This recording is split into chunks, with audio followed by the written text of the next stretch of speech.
Hello everyone, and welcome back to the Class MVP Weekly Recap. And before we start, I have to ask Mr. Birchall a quick question.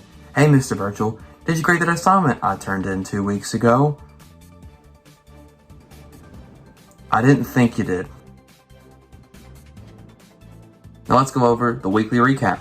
Lakin lost 1.5. Ethan gained 1. Lily gained 1.5. Zach got a net loss of 0.5.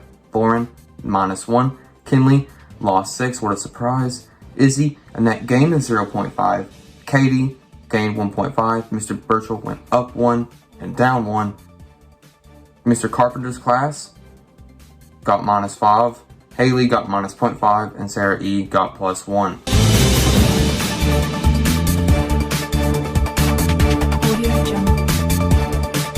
Now let's move on to the power rankings. Unlike last time, I'm not going to say every name and discuss it. I'm just going to go over the major changes. So let's start with Kinley, who lost 6. Again, I don't know if it's even a major change. We all knew it was going to happen. Mr. Carpenter's class lost 5. They're just being too noisy, you know. Logan lost 1, bumped him down to 27. He's an idiot. He shouldn't lose 1.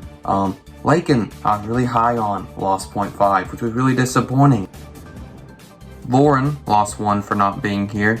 Stupid decision, should have just been here, I guess. Izzy got out of the negatives, so good for her. I guess she got off her phone for 1.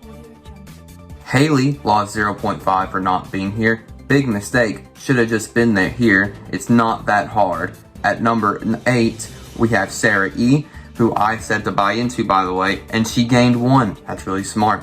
At number 7, we have Joe.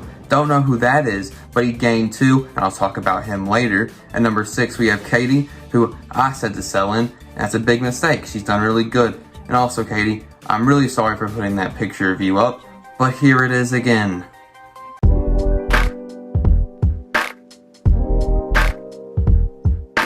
Zach, say you love me back. Now let's go over the top 5. Number 5, we have Ethan, who gained 1, putting himself in the top 5. At number 4, we have Lily, who gained 1.5, solidifying herself as in the top 5. At 3, we have someone who gained 3 this week, Casey, unexpected, but there's a reason why. We'll get to that later as well. At number 2, we have Easton, who also gained 3. Another thing we'll get to later. And at number 1, Zach is still the king, but it really is just a 3-way tie. Now, I'm really excited how to see that goes. I don't think that's how you say that, but I'm excited to see how that goes this week.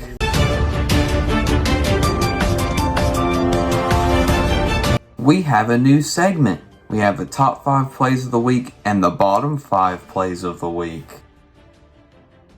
At number 5, we have Haley being sick. If she wasn't sick, she could have put herself in the top 5, but instead, she fell out of the top 5 because she wasn't here. At number 4, we have the whole class being on the hot seat. That's a bad thing because the hot seat's a bad thing, and the whole class being on it means the whole class was bad. Use some, relevancy there. At number 3, Mr. Carp's class being loud because they were really loud, and Mr. Birchall did not like that. I can see he was hiding anger behind his face. At number 2, we have Lakin arguing with Mr. Birchall. That was dumb. She got the question wrong and continued to argue, which is a bad thing. Just take your L, Lakin. And at number 1, we have Kinley. That's it. Everything Kinley does is a bad play of the week. At number 5, we have Kay doing research at home. That's probably really helped her group in this mock Supreme Court case, which was my idea, by the way. At number 4, we have Mr. Birchall getting 3 whole wins on Fortnite. That's really impressive. At number 3, we have Easton wearing shorts. That's the only reason he wins class MVPs, in my opinion, and it's working for him. At number 2, we have Casey's sister walking in. And at number 1, it's Joe. That's me, by the way, getting 100 on the test. I even got this medal to show that I did it. Ignore that it says science on it. It definitely says social studies, and I got this from getting 100 on that test.